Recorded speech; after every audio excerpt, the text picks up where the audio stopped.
गौ विप्रसंत चुणकमलाभ्यो नमः। भारत वसुंधरा चुणकमलाभ्यो नमः। ओम क्लीं कृष्णाय गोविंदाय गोपीजन वल्लभाय नमः।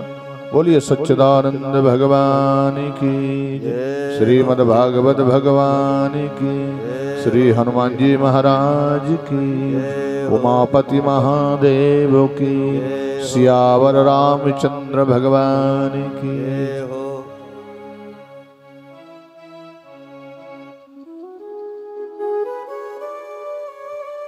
श्री वैकुंठ में निवास करने वाले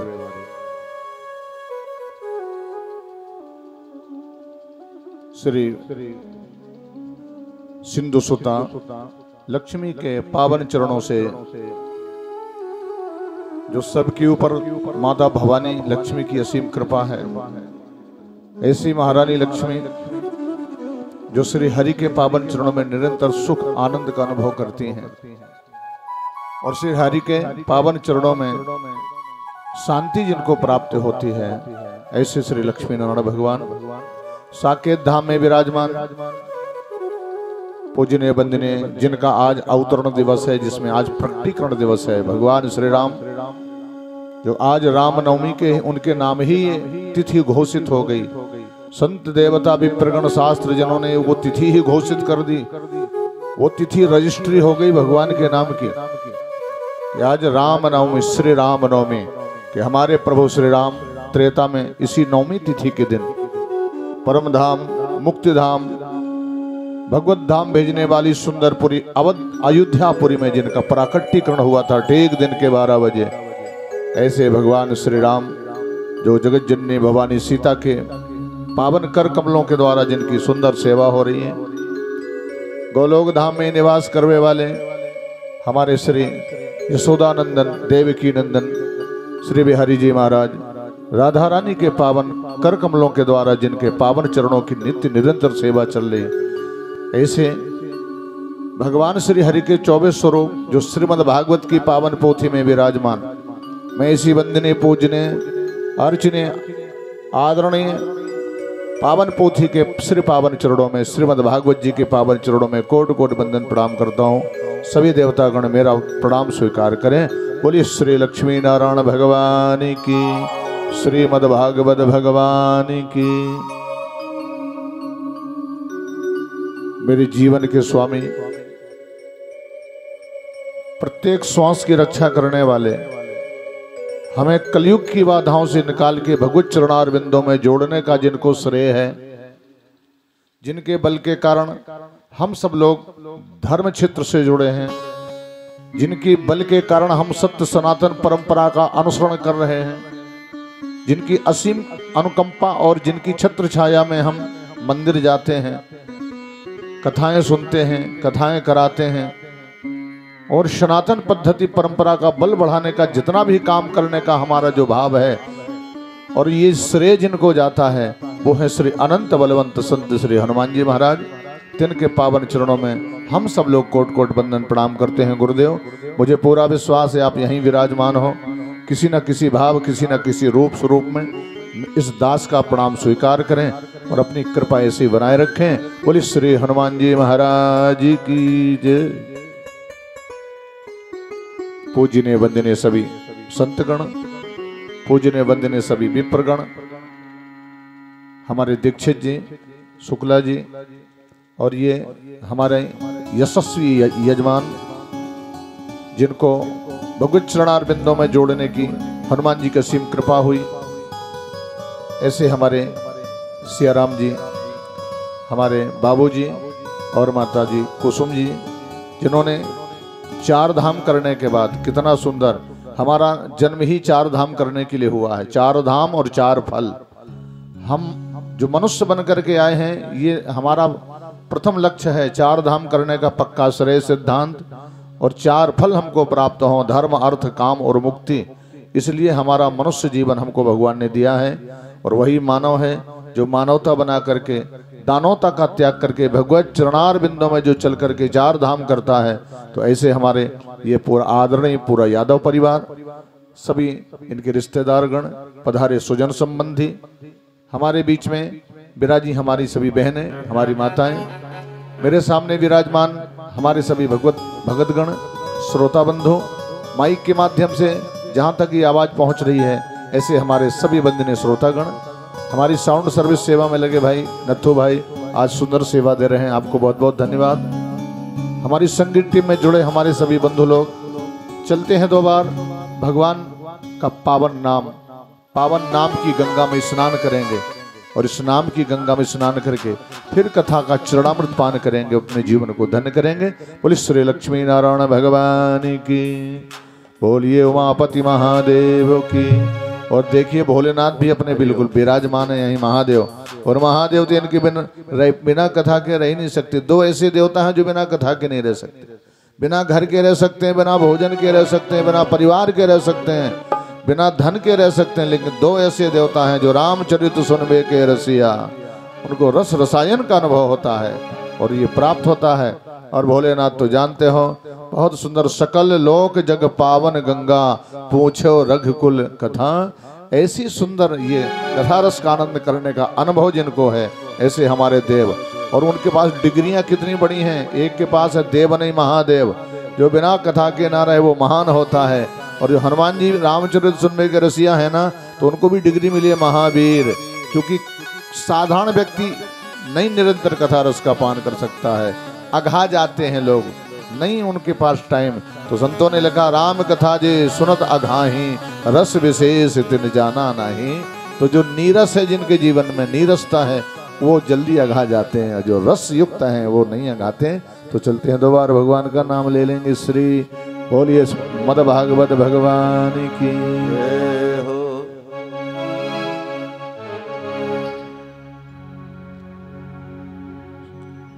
श्री राम जय राम गाते चलो, श्री राम जय राम गाते चलो, श्री राम जय राम गाते चलो।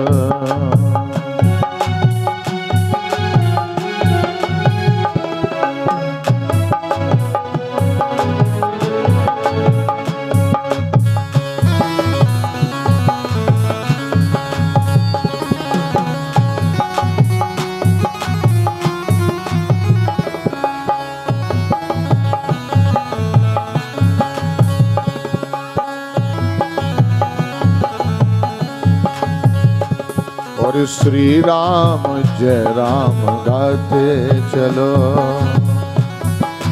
जय राम गाते चलो, अपनी मुक्ति का मार्ग बनाते चलो, श्री राम जय राम गाते चलो, मुक्ति का मार्ग बनाते चलो, श्री राम।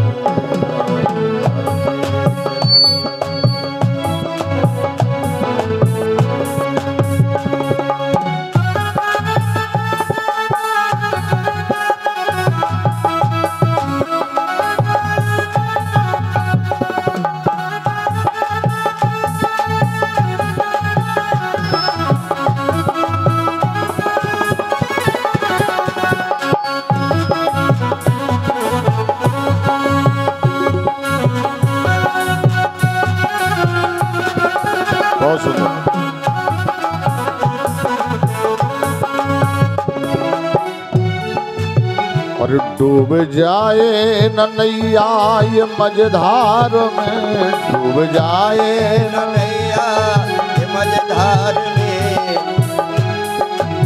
और डूब जाए न नैया मझधार में, डूब जाए न नैया ये मझधार में। ये ध्यान रखना है हमारी नैया बीच धार में ना डूब जावे, इसका हमको ध्यान रखना। और डूब जाए न नैया मझधार में, बीच जाए न नैया मझधार में, अपनी नैया किनारे लगाते चलो, श्री राम जय राम गाते चलो, श्री राम जय राम गाते चलो, अपनी मुक्ति का मार्ग बनाते चलो, श्री राम।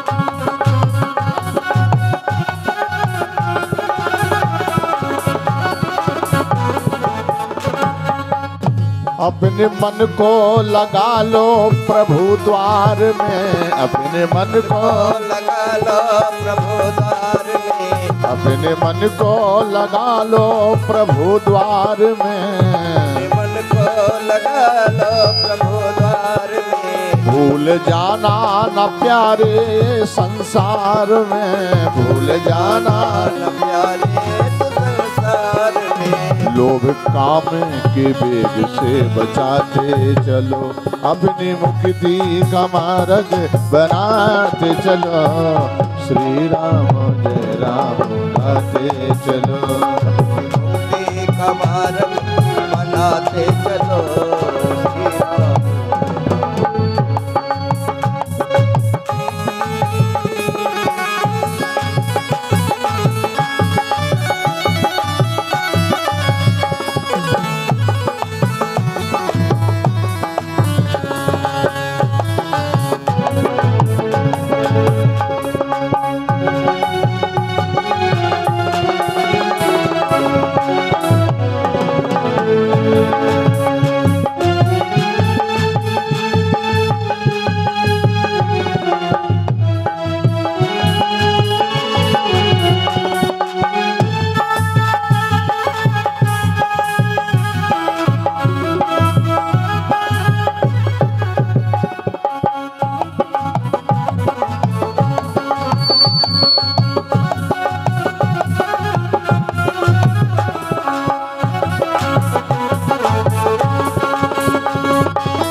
बोलिए भक्तवत्सल भगवान की। नद भाई बढ़ा दो।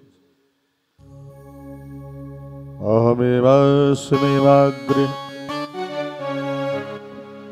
नान्यद् सद सद सद परम पश्चादहं यदेतच्च यव अवशिष्येते स्वसमयः ऋते अर्थम यद प्रतीयेत ना प्रतीयेत चात्मनेः तद्बद्धादात्मनो मायां यथा आभासोत्तमः यथा महन्ति भूतानि भूतानि भूतेषु चावबचेष्वनो प्रविष्टानि प्रविष्टानि तथा तेषु नाथेष्वहम् एतावदेव जिज्ञासयम् तत्तु जिज्ञासुना आत्मनः अनवतिरेकाभ्याम् यत् स्यात् सर्वत्र सर्वदा। बोलिए सियावर रामचंद्र भगवान की। वंदनीय पूज्यनीय श्री सुखदेव जी महाराज।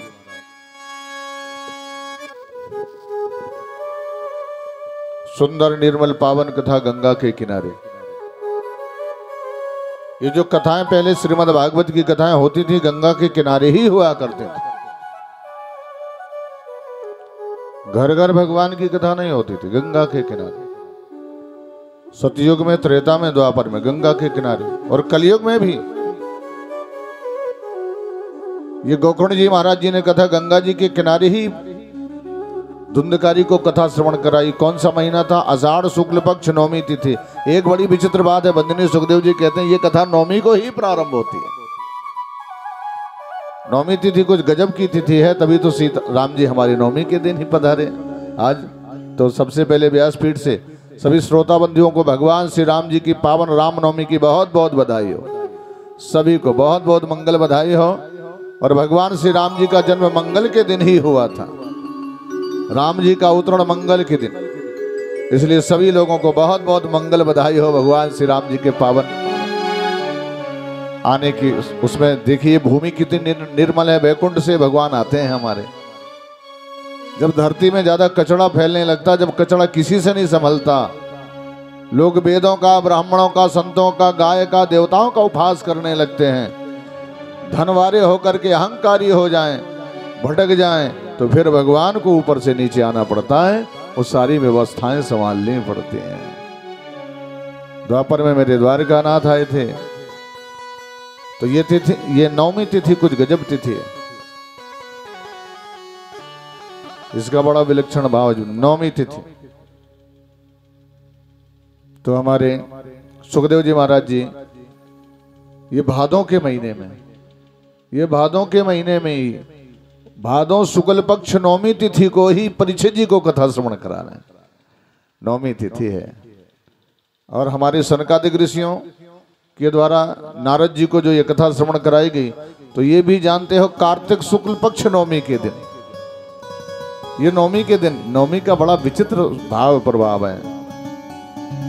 तो श्री सुखदेव जी महाराज जी कहते हैं ऋते अर्थम यत प्रतीयेत नाचात्मनि तद्बद्धादात्मनो मायाम यथा आभासो तमः। तम माने अंधेरा, तम माने अंधेरा। और भगवान कहते हैं हमारा भगत कोई भी हो, भगत माने भगत, और भगत वो है जो जगत से भाग करके मेरे चरणों में आ जाए। जगत, और जगत नाम इसका क्या है? जगत, लेकिन सो रहे हैं सभी। नाम कितना गजब है, जगत। हम कहाँ रहते हैं भाई? इस जगत में। अरे जगत में नहीं सो रहे हो, सब माया की नींद में सो रहे हो। लोग जगा रहे हैं, संत जगा रहे हैं, विद्युत जन जगा रहे हैं, विप्रगण जगा रहे हैं। उठ जाग मुसाफिर भोर भयो, अब रैन नहीं जो सोवत है, जो जागत है सो पावत है, जो सोवत है सो सोने में। सोने में सोने जैसा जीवन बर्बाद कर रहे हो। मनुष्य जीवन क्या है? भगवान का रूप क्या है? सोने जैसा। देवताओं का जीवन कैसा है? चांदी जैसा। मनुष्य का जीवन कैसा है? लोहे जैसा, लोहे जैसा। तो लोहे को मौका है सोना बनने का, चांदी को मौका नहीं मिलेगा कि वो सोना बन जाए। उसमें तो पानी धर देंगे सोने का, लेकिन कुछ दिनों बाद वो भी निकल जाएगा। धरा हुआ पानी कब तक चलेगा? लेकिन मनुष्य को मौका है भगवत चरणारविंदों में जुड़ने का, क्योंकि मनुष्य की देह लोहे जैसी है ना। अगर लोहे को भगवान के चरणों की भक्ति रूपी पारसमणि मिल जाए और लोहे में टच हो जाए, तो फिर लोहा लोहा नहीं रहेगा, वो सोना हो सकता है। इस कारण से मानो देह मिली न मिली, ये मानो देह। तो ये देखिए, मानो देह मिल करके और हम भगवान की देहरी पर ना पहुंच पावे, तो फिर हमारा मानव बनना ही किस काम का गया।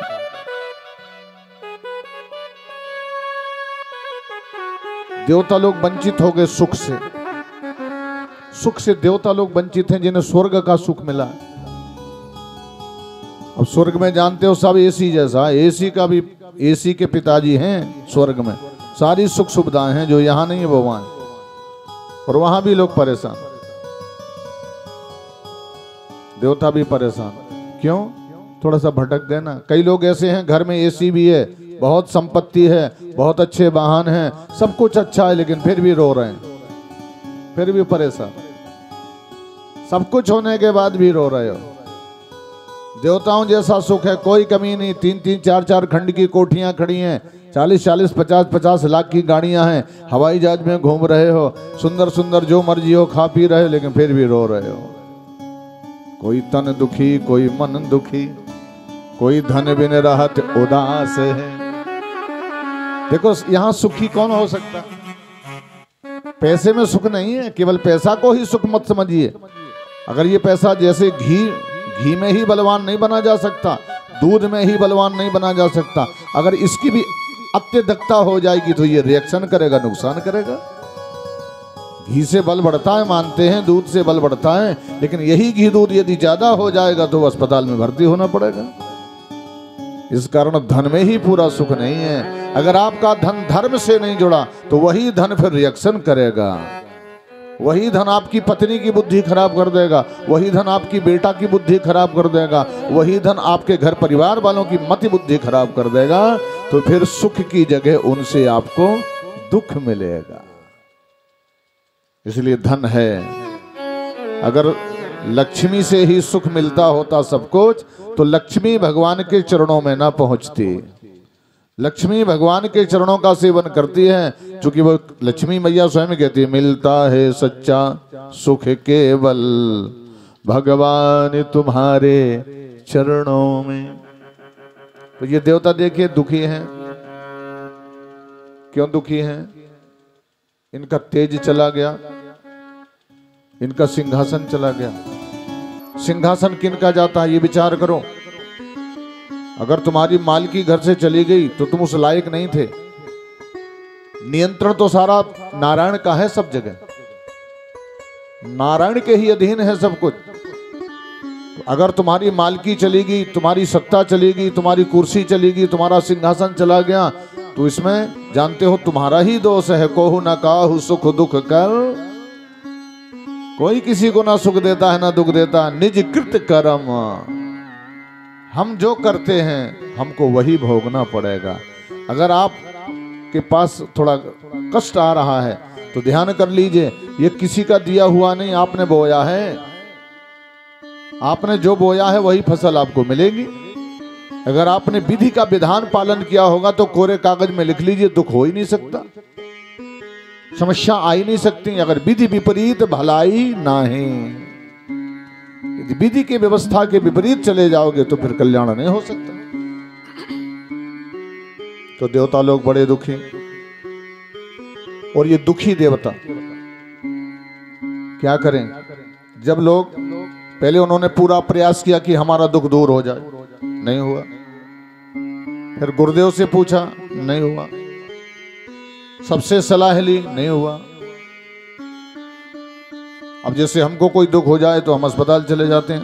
अस्पताल वाले ने कहा भाई झांसी चले जाओ, झांसी वाले ने कहा दिल्ली चले जाओ, और दिल्ली वाले ने कहा वापस घर में चले जाओ, लाइलाज है। फिर उसने पेशेंट ने कहा डॉक्टर साहब कृपा करिए कुछ तो बताओ। बोले बस इनकी सेवा करो और ऊपर वाले के चरणों में जुड़ जाओ, शायद, कोई गारंटी नहीं है। तो कहा भैया वो जो पेशेंट के साथ थे लोग, उन्होंने कहा हमने तो सुना है आप डॉक्टर भगवान होते हैं। डॉक्टर ने कहा कौन कहता है। अरे भैया हम भी उसी भगवान के भरोसे ही सब कुछ करते हैं, हम उसके 100 बार हाथ जोड़ लेते हैं। हमारे चरखारी में एक डॉक्टर थे, डॉक्टर मोहन, छोटे छोटे बच्चों के बड़े प्रसिद्ध डॉक्टर थे, मोहन द्विवेदी जी। तो वो हमारे यहाँ एक बहुत अच्छा देवी जी का परम सिद्ध स्थान है, मदारन माता, बहुत सिद्ध स्थान है मदारन माई का, आज भी बड़ा प्रत्यक्ष स्थान है, और मैया हमारी सचमुच वहीं विराजती है। तो वो इतने भगत थे मदारन माई के हमारे डॉक्टर द्विवेदी मोहन, कि जब वो किसी बच्चे का इलाज करें तो पुड़िया बना के देते थे, छोटी छोटी पुड़िया बना ली, और वो वहाँ बहुत सुंदर चित्र मदारन माई का रखते थे। सबसे पहले मदारन माई के चरणों में पुड़िया रख दी, और दवा की पुड़िया लेके माँ से प्रार्थना करते, हे मैया ये मेरे पास आए हैं, काम तो तुझे करना है। नाम भले ही मेरा डॉक्टर मोहन का हो रहा है, लेकिन असली काम तो तू करती है अम्मा। अब ये तेरी तो नाती पोते आए हैं, जरा इन पर कृपा करो। उन्होंने विनय करके फिर दवा की पुड़िया दे, और फिर वो दवा खिलाई जाए तो मरीज ठीक हो जाए। इस बाबत से तो काम तो नारायण का है। तो डॉक्टर कहता है कि भैया उसी के भरोसे है सब कुछ। इस प्रकार से सारे देवता बेचैन हो गए। भगवान के पास जाना है। भगवान के पास लोग कब आते हैं? जब कहीं काम नहीं चलता, जब सब कहीं से ना हो जाए, जब बेटा भी ना पूछे, बेटी भी ना पूछे, बहू भी ना पूछे, रिश्तेदार भी ना पूछे, सब लोग किनारे कर देते हैं। और जब सब लोग किनारे कर देते हैं, जब हम कहीं नहीं बचे, तो फिर भगवान के चरणों में जाते हैं। और यदि पहले भगवान के चरणों में जाते रहे होंगे या जाते रहे थे, तो फिर किसी की हिम्मत नहीं है जो तुम्हारा तिरस्कार कर देगा।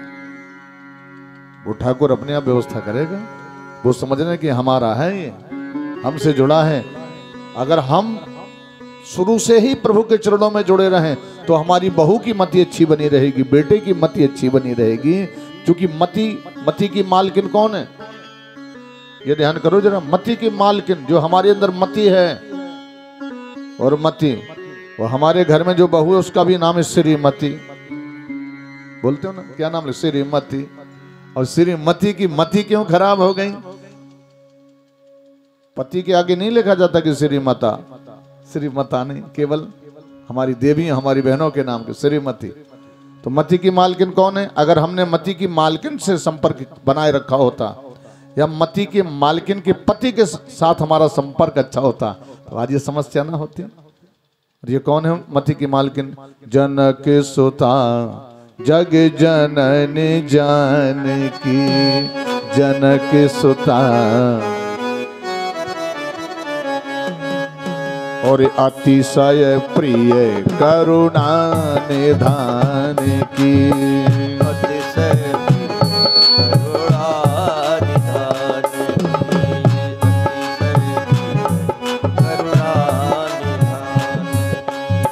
और ताके जोग पद कमल बनाऊं, ताके जोग पद कमल बनाऊं, और जासु कृपा निर्मल मति पाऊं, जासु कृपा निर्मल मति पाऊं। राम सिया राम जय जय राम सिया राम, राम सिया राम जय जय राम सिया राम।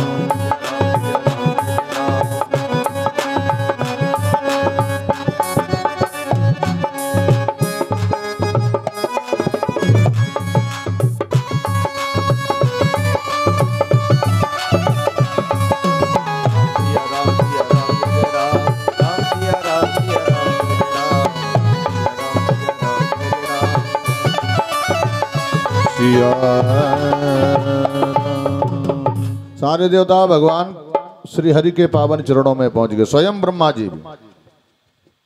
भगवान ने कहा भैया कैसे आना हुआ? महाराज जी अब हम कहीं की नहीं बचे, हमारा स्वर्गलोक चला गया। तुम्हारा स्वर्गलोक किसने लिया भाई? क्या कारण है कि तुम्हारा स्वर्गलोक चला गया? क्या कारण है कि तुम्हारी सत्ता चलेगी? क्या कारण है तुम्हारा सिंहासन चला गया? कोई ना कोई तो कारण होगा। गलती एक हो गई थी ना इंद्र से। एक ब्राह्मण ने एक संत ने श्राप दे दिया।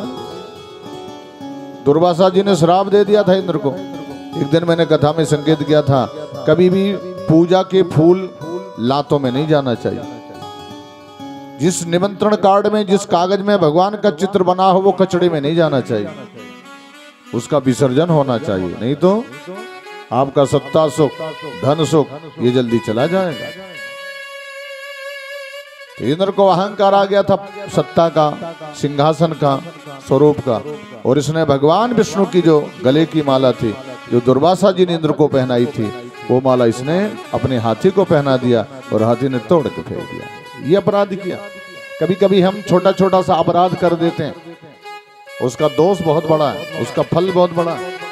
जैसे कभी कभी हम इतवार के दिन तुलसी तोड़ लेते हैं, तुलसी इतवार को तोड़ लेते हैं, मंगल को तोड़ लेते हैं, शुक्रवार को तोड़ लेते हैं, द्वादशी को तोड़ लेते हैं, अमावस को तोड़ लेते हैं, पूर्णमासी को तोड़ लेते हैं, बिना नहाए तोड़ लेते हैं, और जहां तुलसी का गरुआ है वहां जूता चप्पल पहन के घूमते हैं। तो फिर जानते हो क्या दोष लगता है? जो लोग शुक्रवार, मंगलवार और रविवार, द्वादशी, अमावस, पूर्णमासी बिना नहाए अपवित्र काल में जो तुलसी को तोड़ता है, उसको विष्णु भगवान के सिर काटने का पाप लगता है।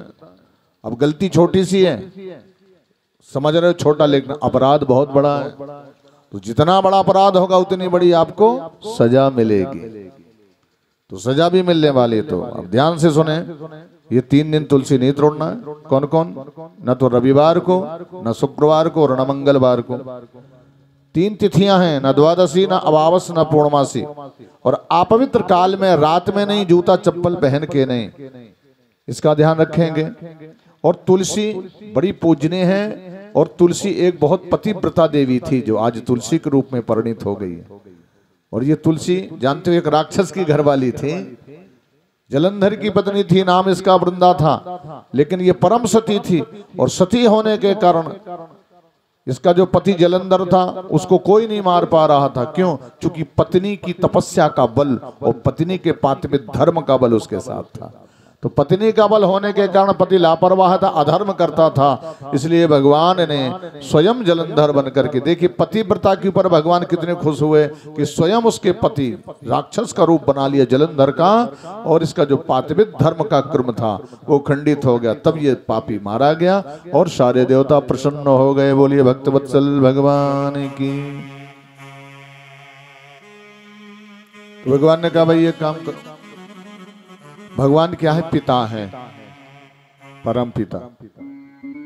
बेटे चाहे जितनी गलतियां कर दें, और जब गलती करने वाला बेटा हो या बेटी, बहू हो या नाती, जब गलती करने वाले ये लोग पिताजी के सामने आंसू बहाने लगते हैं, रोने लगते हैं, तो समझ लीजिए तुम्हारे 4 आंसू गिरेंगे तो तुम्हारे माता पिता के 8 आंसू गिरते हैं। गलतियां तुमने की, कष्ट तुमने दिया, अनादर किया, लेकिन तुम्हारे साथ वो भी रोते हैं। तो भगवान क्या है? परम पिता। अगर हम भगवान के चरणों में पहुंच जाएं तो भगवान कृपा तुरंत कर देते हैं। भगवान ने कहा एक काम करो, हम तुम्हारा दुख दूर करेंगे, तुम्हारा सिंहासन वापस हो जाएगा। तुमको एक काम करना पड़ेगा। क्या करना पड़ेगा? तुम्हें अमर होना पड़ेगा। तुम्हारा जी अमर माने मरेंगे नहीं। कैसे अमर कैसे होंगे? बोले तुम्हें समुद्र मंथन करना पड़ेगा और तुम अकेले कर नहीं सकते हो। उसके लिए तुम्हें उस पार्टी को भी तैयार करनी पड़ेगी जो वर्तमान में सिंहासन पर आरूढ़ है। उसको भी प्रसन्न करो और तुम उसको प्रसन्न करोगे तो समझ लेना फिर समुद्र मंथन हो जाएगा और उसमें अमृत निकलेगा। अमृत अकेला नहीं निकलेगा, 14 रतन निकलेंगे और उसमें जो अमृत निकलेगा वो हम तुमको पिला देंगे। बंटवारा कर लेना, जो भी हो आधा आधा हो, लेकिन अमृत हम तुमको पिला देंगे। देवताओं ने कहा महाराज ठीक है, बड़ी कृपा प्रभु। जाओ राजा बलि से संपर्क करो। राजा बलि से संपर्क किया। राजा बलि तो धर्मात्मा राजा है। राजा बलि विरोचन का पुत्र है। राजा बलि प्रहलाद जी का नाती है, साधारण थोड़ी है। उसी प्रहलाद का नाती है जिन्होंने भगवान को खंबे से बुला लिया, खंबे से प्रकट करा लिया नारायण को। तो नाती भी परम भक्त है। तो इस प्रकार से सारे देवता लोग इंद्र आदि सहित राजा बलि के यहाँ पहुंचे। राजा बलि ने स्वागत किया, आइए भाइयों। अरे भाई हैं तो हम एक ही पिता के, कश्यप जी के दोनों पुत्र हैं, दैत्य और दानव। दैत्य, दानव और देवता ये सभी कश्यप जी की ही संतानें हैं। कैसे पधारना हुआ? भैया हम दोनों भाई भाई हैं, आपस में विवाद करते हैं। एक काम करो, हम भगवान के पास गए थे तो भगवान ने कहा था समुद्र मंथन कर लो और समुद्र मंथन से 14 रतन निकलेंगे, तुम लोग आधा आधा ले लेना, तुम्हारा विवाद खत्म हो जाएगा। राजा बलि ने कहा ठीक है, अगर विवाद खत्म होता तो ऐसे ही कर लेते हैं, लेकिन जो भी होगा आधा आधा। बोले हाँ आधा आधा हो जाएगा। ये दैत्य लोग तैयार हो गए। देवता फिर भगवान के पास पहुंचेगा, महाराज वो तो तैयार हो गए। श्री सुखदेव जी कहते हैं बताओ ये विचित्र देवता है। अरे जहां भगवान कह दें या भगवान भेज दें फिर उसका भेजा नहीं बदलेगा तो किसका बदलेगा? भेजा तो उसी का खराब है जो भगवान के चरणों में नहीं जाता। और तुम्हें भगवान ने ही भेजा, फिर उनका भेजा कैसे ठीक नहीं होगा? लोग कहते हैं भैया उसका तो भेजा खराब हो गया, दिमाग खराब। तो जब भगवान ने भेजा तो वो तैयार हो गए। और इसके पश्चात भगवान के पास देवता पहुंचे तो भगवान ने कहा एक काम करना भैया, समुद्र मंथन तो होगा। इदीदम कीर्तनेश्यः धनुर्धरो धनुर्वेदो दंडो दमितादमः। दैत्य लोग शक्ति संपन्न हैं। मंदराचल पर्वत की मथनियां बनाई जाएगी, वासुकी नाग की रस्सी बनाई जाएगी। तो उसका 101 फण है, बड़ा जहरीला सर्प है। एक काम करना, तुम लोग मुंह मत पकड़ना, तुम सांप की पूंछ ही पकड़ना। ठीक है प्रभु, पकड़ लेंगे, लेकिन ऐसे नहीं पकड़ना। ये दैत्य हैं, उल्टी बुद्धि के होते हैं। तुम इनके पास जाना और कहना भैया हम लोग तो मुंह पकड़ेंगे। तो दैत्य पूछेंगे मुंह क्यों पकड़ोगे? तो तुम बोल देना भैया हम लोग पूंछ नहीं पकड़ सकते। तो ये पूछेंगे क्यों? तुम कह देना भैया हम लोग देवता हैं, पवित्र अवस्था में रहते हैं, और जो सांप की पूंछ होती है वो मलमूत्र का स्थान है। और जब समुद्र मंथन होगा वो मंदराचल में वो लिपटेगा, और जब खिंचाई होगी तो उसका मलमूत्र स्राव हो सकता है, तो हम लोग अपवित्र हो जाएंगे। तो हम भैया पूंछ नहीं पकड़ेंगे, हम मुंह पकड़ेंगे। तो ये उल्टी बुद्धि के दादी तुरंत कहेंगे नहीं नहीं नहीं, मंथन हो या ना हो तुम्हें तो पूंछ ही पकड़नी पड़ेगी। तो आराम से पूंछ पकड़ लेना, काम हो जाएगा। सबने कहा जय हो प्रभु, अगर आप मार्गदर्शक ना हो तो हम लोग फिर भटक सकते हैं। देवता लोग फिर दैत्यों के पास आए, भैया मंथन की व्यवस्था हो गई, चलो चलना। बोले चलो। सारे दैत्य और देवता मिलकर के समुद्र में पदार्पण किए। मंदराचल पर्वत को स्थापित किया भगवान ने, और जैसे स्थापित किया तो वासुकी नाग लिपट गया। और वासुकी नाग लिपट गया तो महाराज जी देवताओं ने कहा भैया अब एक काम करो, तुम किस जगह पकड़ोगे, पूंछ पकड़ोगे कि मुंह? तो अब दैत्य चतुर भी थे, उन्होंने कहा तुम बताओ तुम क्या पकड़ोगे? तो इन्होंने कहा, देवता लोगों ने कहा हम तो भैया मुंह पकड़ेंगे। क्यों पकड़ोगे मुंह? हम भैया पूंछ नहीं पकड़ सकते। क्यों? पूंछ अपवित्र अवस्था है, वो अपवित्र जगह है। और हम लोग हैं देवता, हम लोग पवित्र रहते हैं और तुम्हारा कोई ठिकाना नहीं, पवित्र रहो अपवित्र रहो, क्या मतलब? तो हम तो मुंह पकड़ेंगे। तो दैत्यों ने कहा सुनो भाई, मंथन हो या ना हो, हमको नहीं ऐसा मंथन करना, अगर मंथन है तो हम मुंह पकड़ेंगे। इंद्र ने कहा भैया जबरदस्ती मत करो, हम देवता लोग हैं, समझा करो ना। दैत्यों ने कहा नहीं नहीं नहीं, अगर मंथन होना हो तो हम मुंह पकड़ेंगे। तो गुरुदेव बृहस्पति बोले भैया विवाद मत करो, जैसा ये कहते हैं वैसे ही कर लो। और सबने, दैत्यों ने मुंह पकड़ा और हमारे देवताओं ने पूंछ पकड़ ली। मंथन शुरू हुआ। तो मंथन शुरू हुआ तो आशा सभी को लगी थी कि अमृत निकलने वाला है, अमृत। शुरुआत हुई है मंथन की,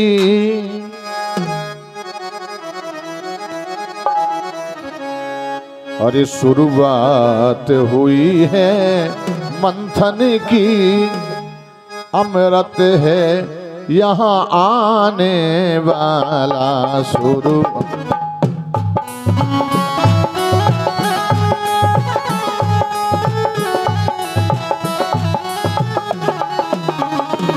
शुरुआत हुई है मंथन की, बात हुई है मंथन की, है अमृत अब आने वाला है, अमृत अब आने वाला। पर अमृत तो नहीं आ पाया, पर अमृत तो नहीं आ पाया, आया है हलाहल ये काला।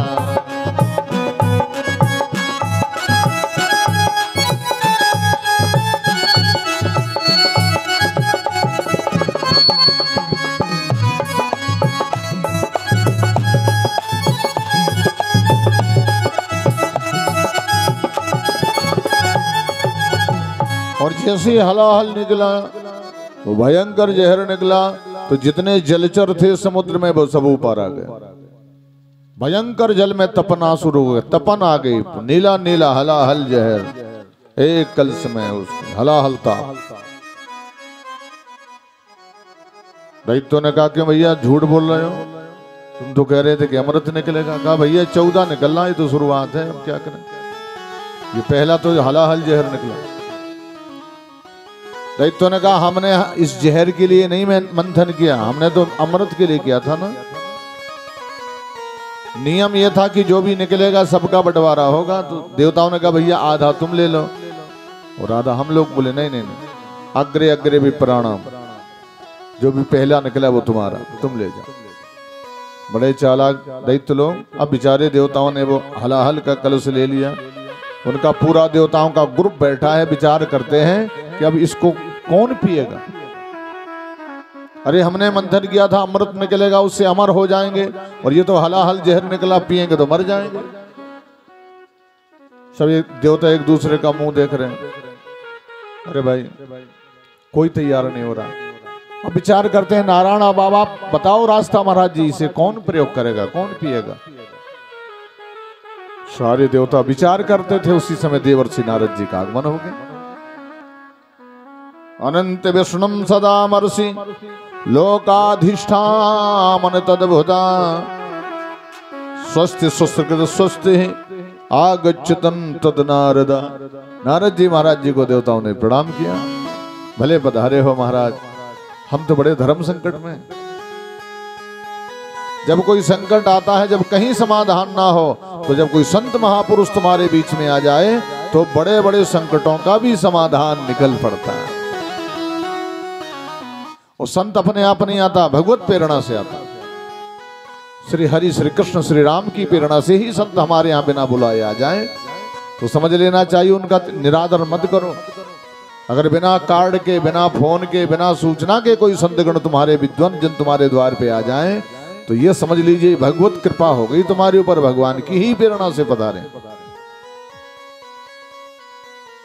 नारद जी ने कहा क्यों सबका मुंह लटका है भाई, तुम सब लोग उदास दिखाई पड़ते हो। देवता होकर के कहा महाराज भगवान की प्रेरणा और उनके ही कहने से हमने समुद्र मंथन किया। वो देखो दूसरी दैत्यों की पार्टी खिल्ली उड़ा रही, हंस रहे, सब हंस रहे। अब ये हलाहल जहर लेने के लिए कोई दैत्य तैयार नहीं। अब इसको कौन स्वीकार करे? नारद जी बोले तुम इसको अमृत बनाना नहीं जानते हो क्या? महाराज जी जहर है, इसको कैसे अमृत बनाए? नारद जी ने कहा एक देवता है तो इस हलाहल को भी अमृत बना डालेगा। सबने एक दूसरे की तरफ देखा। महाराज हम तो सभी देवता विराजमान हैं, यहाँ तो 33 कोटि देवता हैं, लेकिन ये बताओ इनमें से कौन ऐसा देवता है जो हलाहल को पी जाए? कौन पिएगा? कहने लगे। नारद जी ने कहा तुम्हें वो मंत्र नहीं आता जिस मंत्र से हलाहल भी अमृत बन जाए? एक ऐसे देवता हैं जिसने उस मंत्र का रिसर्च किया है, रिसर्च। जैसे हमारे एक ऐसे देवता हैं जो सदा जैसे निकलते हैं तो ओम बोलते हैं, निकलते हैं। और जब तक पृथ्वी मंडल में घूमते हैं, वायुमंडल में, आकाश मंडल में, सूर्य मंडल में, तब तक उनके मुंह से ओम ओम ही निकलता है। ये किसने रिसर्च किया? किसने किया? अमेरिकी वैज्ञानिक क्षेत्र नासा वालों ने रिसर्च किया। नासा वालों, विश्व का अपने आप को सुपर वैज्ञानिक केंद्र मानता है नासा, उसने ये रिसर्च किया कि जब भी सूर्य देवता निकलते हैं तो सूर्य के सबसे पहले निकलने में ओम शब्द का उच्चारण होता है, और जब तक सारी पृथ्वी में, भूमंडल में घूमते हैं तब तक ओम ओम ही बोलते हैं। तो नारद जी ने कहा आपने रिसर्च नहीं किया। एक ऐसे देव हैं, वो तो देव नहीं, उनकी डिग्री भी तुमसे ऊंची है ना। तुम तो केवल देव हो और वो तो देवों के देव महादेव हैं, भोलेनाथ। वो हैं भोले, लेकिन वो बड़े काम के। भोले लोग ही तो सबके काम में आते हैं, वो जो टेढ़े होते हैं वो सबके काम में नहीं आते ना। भोले भालों से सबको ही अपना अपना काम करा लेता है। तो नारद जी ने कहा तुम चले जाओ ये लेके भोलेनाथ को। तो महाराज जी वो उनके पास कौन सा मंत्र है? कहा तुम इसकी चिंता मत करो, उनके पास एक मंत्र है, भगवान राम का मंत्र है। और भगवान के राम में, राम नाम में कितने अक्षर हैं? 2 अक्षर है ना। पहला अक्षर क्या है? रा, उसमें एक डंडा भी लगा।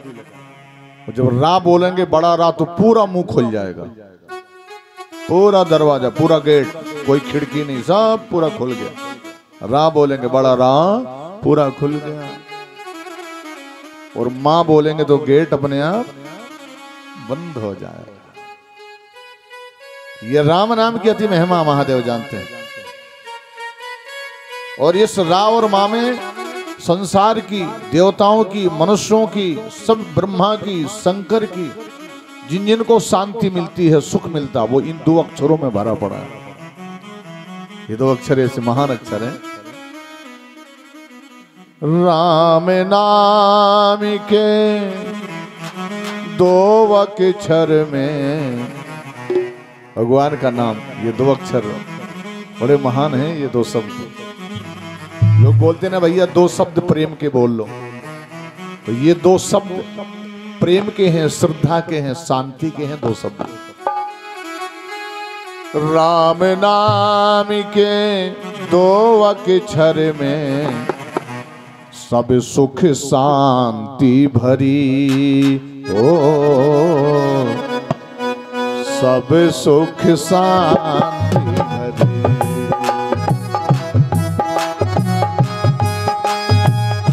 2 अक्षरों में सब सुख शांति भरी, ओ सब सुख शांति।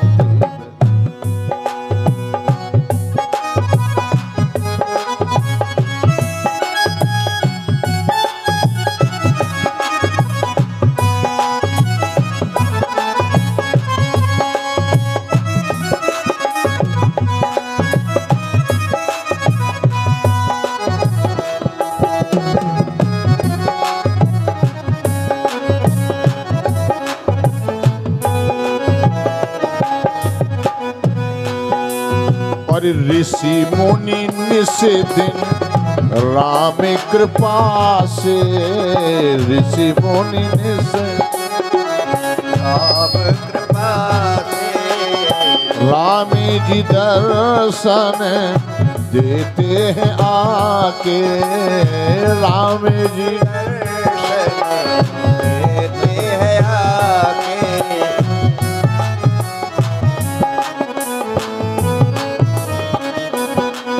और राम कृपा से ऋषि मुनि निस दिन, राम कृपा से इस दिन और राम जी दर्शन देते हैं आके, राम जी दर्शन देते हैं आके।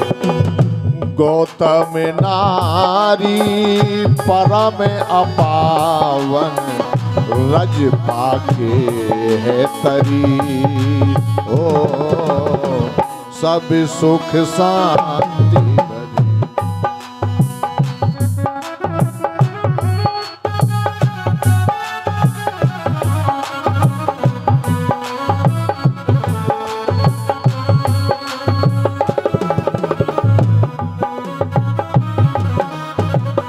और एक देवी तो ऐसी थी जो 5 साल की आयु से 95 साल की आयु तक भगवान का नाम जपती रही। 5 वर्ष की थी, 95 साल की हो गई, निरंतर भगवान का नाम राम राम जप रही है। और उसका गुरु बोल गए थे, उनके गुरुदेव कह गए थे कि राम जी आएंगे तेरे यहाँ, राम जी आएंगे। कितना गजब विश्वास था। राम की प्रतीक्षा कर रही है, पूरा जीवन इंतजार करते करते निकाल दिया। जिसका पूरा जीवन भगवान के इंतजार में निकलता है, कोरे कागज में लिख लेना, राम जी आएंगे, जरूर आएंगे, चाहे उनको भले ही अयोध्या का सिंहासन ही क्यों ना छोड़ना पड़े। ऐसे ऐसे भगवान के परम भक्त भगवान की प्रतीक्षा कर रहे हैं, इंतजार कर रहे हैं, तो भगवान को आना पड़ेगा।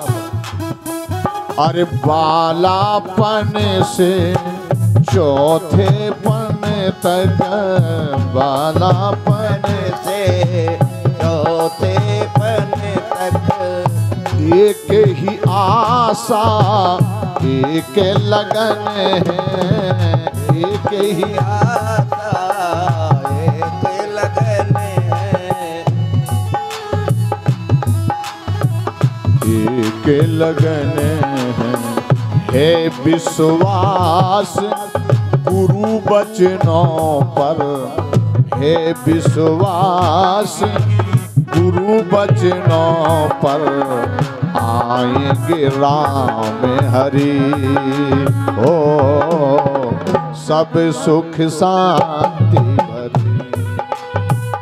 राम नाम के 2 अक्षर में सब सुख शांति भरी, ओ सब सुख शांति।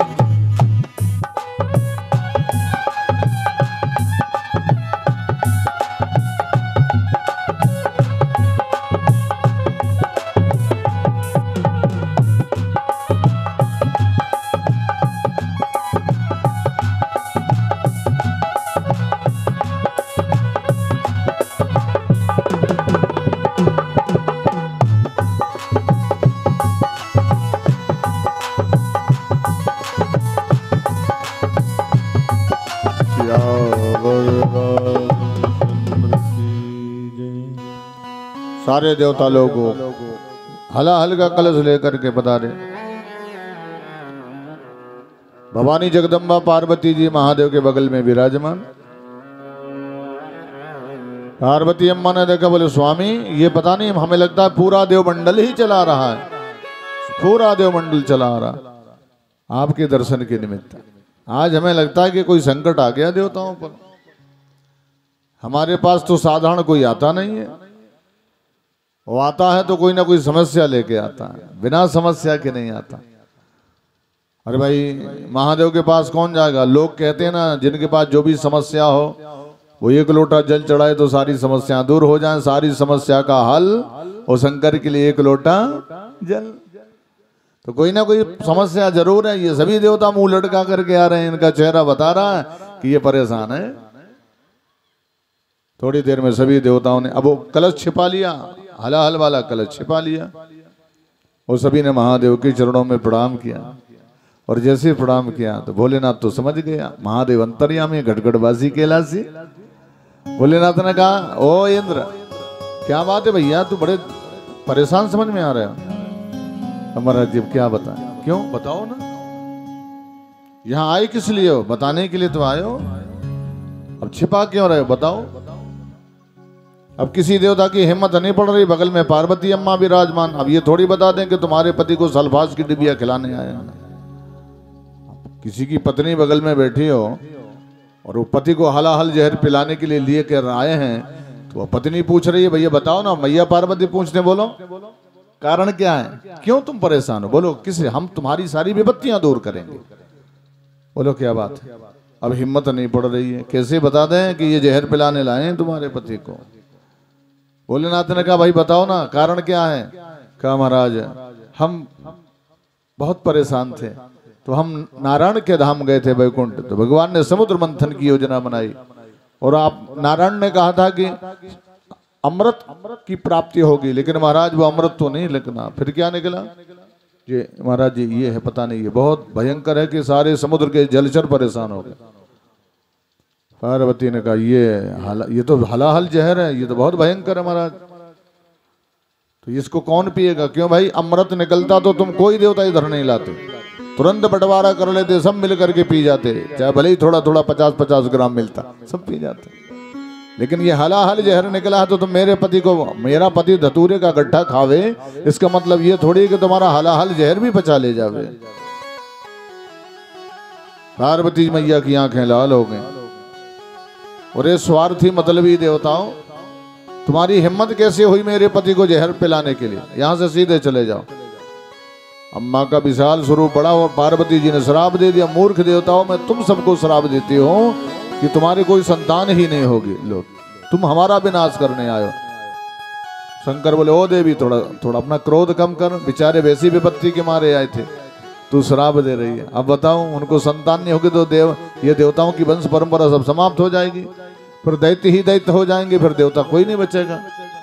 समझाया पार्वती को, पगली अरे तू मुझसे क्या बोलती थी, बार बार बोलती थी, तुम पुन राम राम दिन राती सादर जपहु अनंगे आरण। अरे कितनी भी बड़ी समस्या हो, सादर जपहु अनंग आराती, कितनी भी बड़ी समस्या हो, कितना बड़ा दुख हो, लेकिन मेरे राम के नाम में वो पावर है। पगली ये हलाहल क्या, अरे हलाहल का भी हलाहल आ जाए तो उसका भी हल हो जाएगा, उसका भी हल होगा, सारी समस्या का हल होगा। अरे जो समस्या इंद्र के पास नहीं सुलझ सकती, जो समस्या इंद्र से नहीं सुलझ सकती, जो समस्या नारायण से भी नहीं सुलझ सकती है, वो शंकर के चरणों में जाने से सुलझ जाती है। ऐसी थोड़ी संत कहते हैं सारी समस्या का हल। भोलेनाथ तो परम कृपालु हैं। अभी तुम भगवान श्री राम जी के मंदिर में चले जाओ और एक लोटा जल भगवान की मूर्ति में नहीं डाल सकते, पुजारी जी महाराज डंडा लेकर के खड़े हो जाएंगे, भगवान की वेशभूषा सब खराब हो जाएगी। बिहारी जी के मंदिर में जाओगे तो बांके बिहारी जी का 16 श्रृंगार सजा हुआ है, कितना गजब श्रृंगार है मेरे बिहारी का, ठाकुर का। और हम लोग वहां एक लोटा जल लेके बिहारी के ऊपर एक लोटा जल नहीं डाल सकते, वहां भी गेट बंद हो जाता है। लेकिन भोले भंडारी ऐसे हैं, चाहे जब मर्जी हो, जितने टाइम हो, दोपहरी हो, रात हो, जो भी हो, एक लोटा जल नहीं, तुम एक कसाना भर के ले जाओ, डाल दो, कोई प्रॉब्लम नहीं। तो शंकर ने कहा, पगली पार्वती यहाँ तो समाधान है, हल है, और ये हलाहल का हल निकालने के लिए ही मेरे पास आए।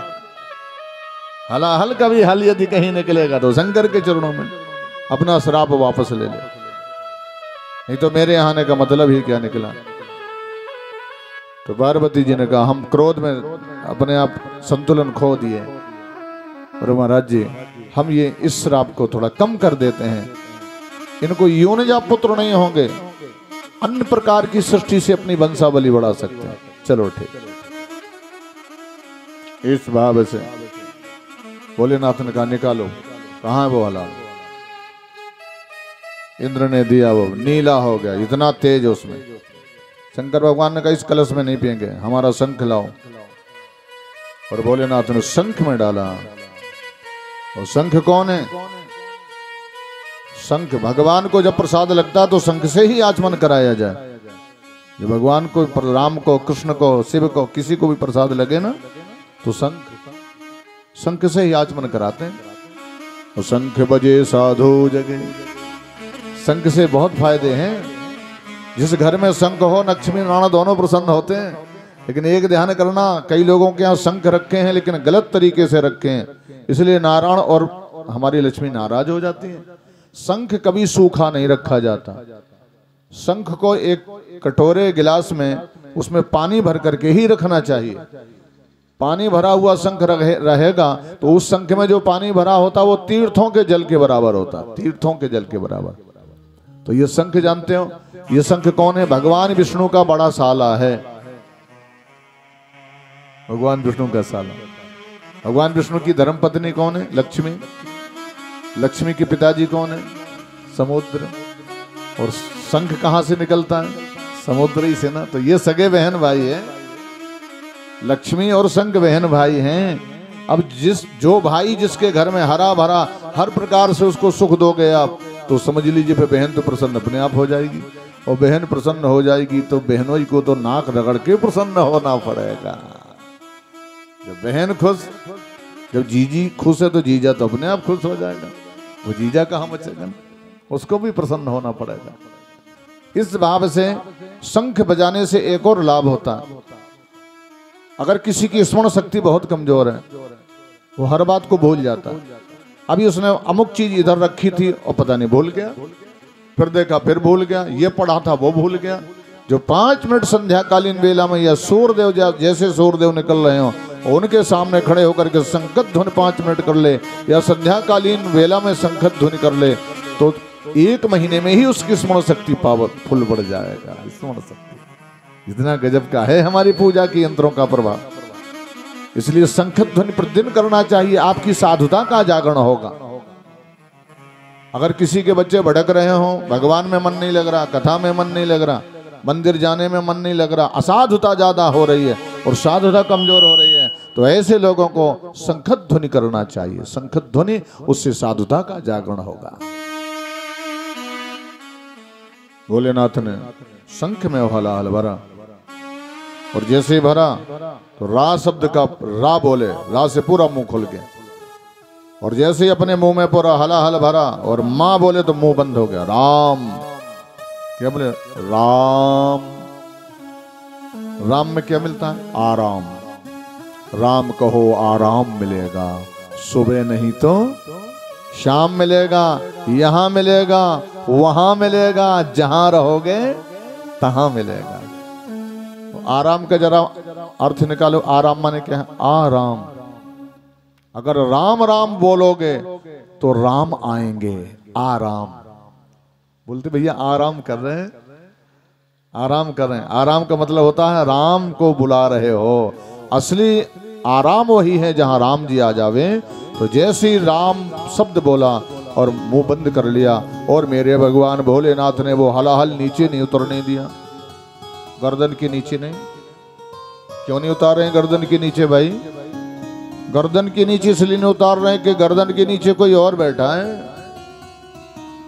कौन बैठा है? जिनका नाम लेकर के हलाहल पान किया। भगवान शंकर ने जिनका नाम लिया, किनका नाम लिया? राम। हमारे दोनों भगत ऐसे हैं, एक हनुमान जी महाराज, एक भोलेनाथ। और जिनके अंदर भगवान बैठे हैं वो अंदर वाला बाहर भी प्रकट हो जाता है कभी कभी।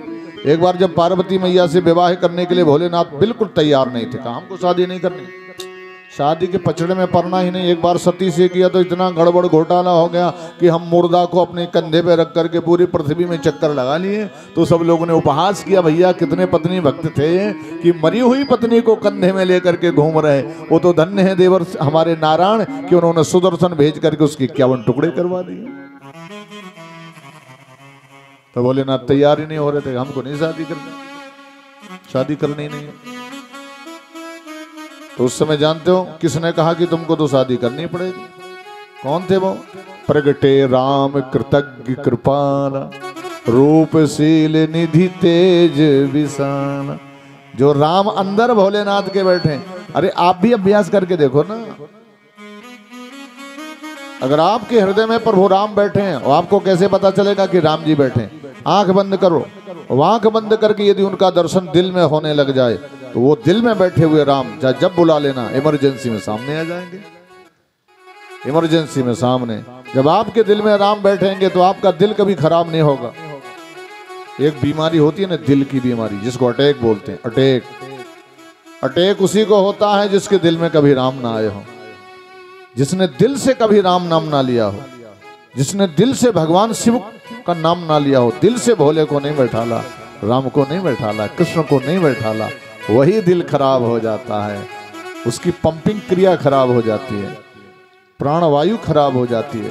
इस कारण से भोलेनाथ ने नीचे नहीं उतरने दिया। क्यों नहीं उतरने देने? नीचे उतर जाएंगे तो सारा विश्व नहीं बचेगा, त्रिलोकी नहीं बचेगा। जैसे रावण के दिल में सीता जी विराजमान, राम जी मार रहे हैं, इसके हाथ काट रहे हैं, सिर काट रहे हैं, हाथ काट रहे हैं, सिर काट रहे हैं, लेकिन रावण नहीं मर रहा। तो त्रिजटा सारी सूचना सीता जी को नित्य दे रही।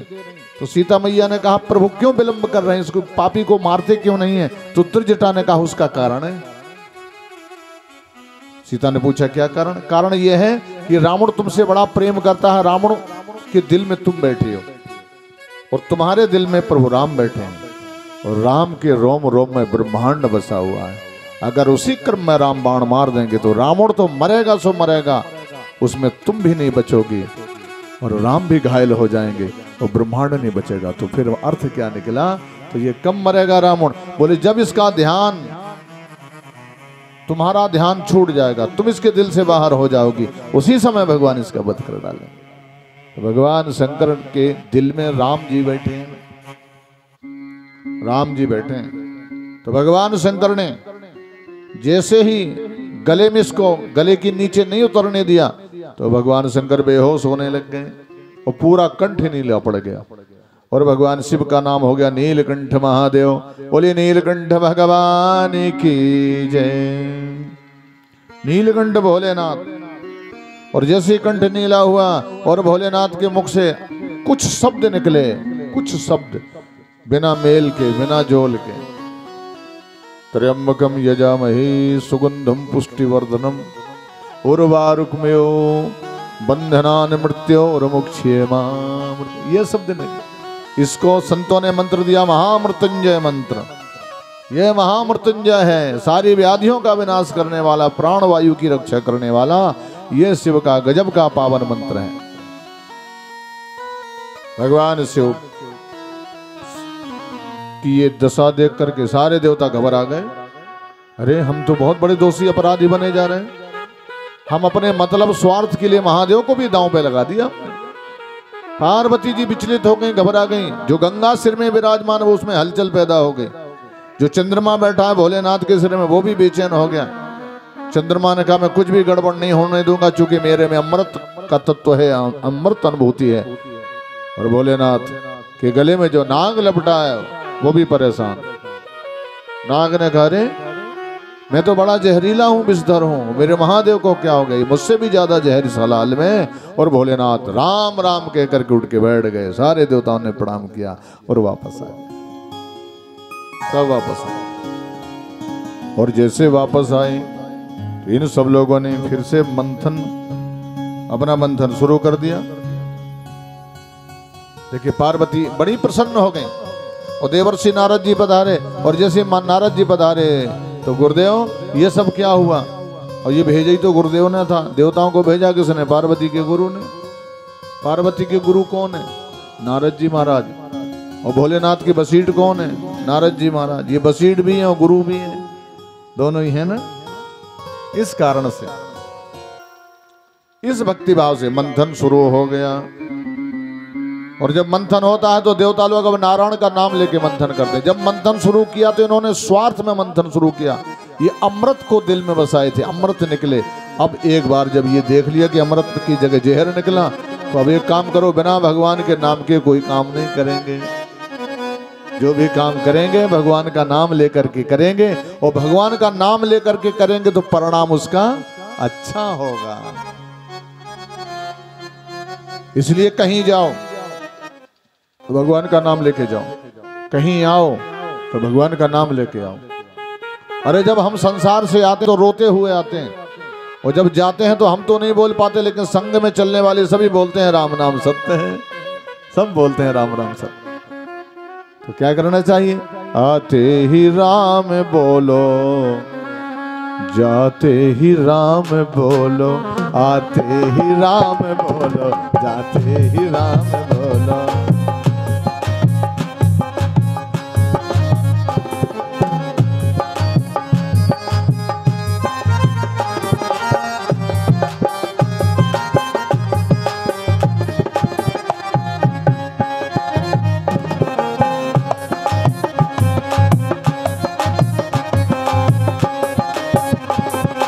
जब भी मुख को खोलो,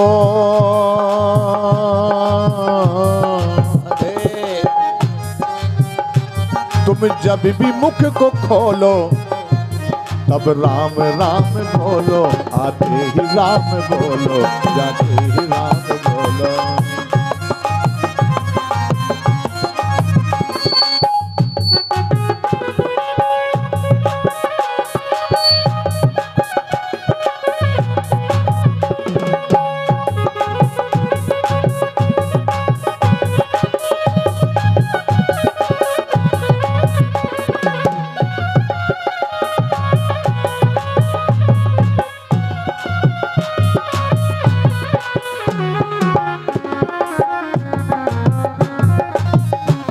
खाते ही राम बोलो, पीते ही राम बोलो। भोजन करो तो राम राम करके, राम जी आप पा लीजिए, भोग लगाओ भगवान। खाते ही राम बोलो, पीते ही राम बोलो, सोते ही राम बोलो, जगते ही राम बोलो। राम बोलो, तुम जब भी मुख को खोलो, तुम जब भी मुख को खोलो, तो राम राम बोलो।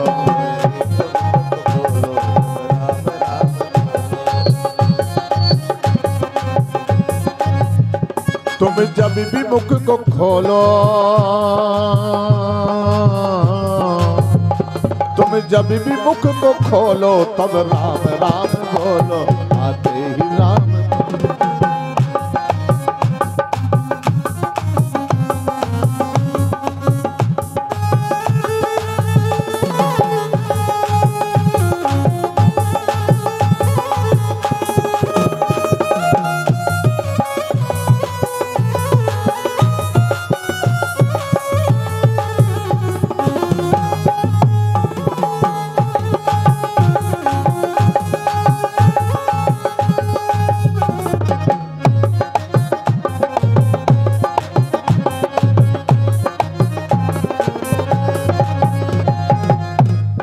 भक्तवत्सल भगवान, आते ही राम बोलो, जाते ही राम बोलो। एक ऐसे संत हो गए कि इस कलयुग में जो आते ही राम बोले थे और जाते ही राम बोले।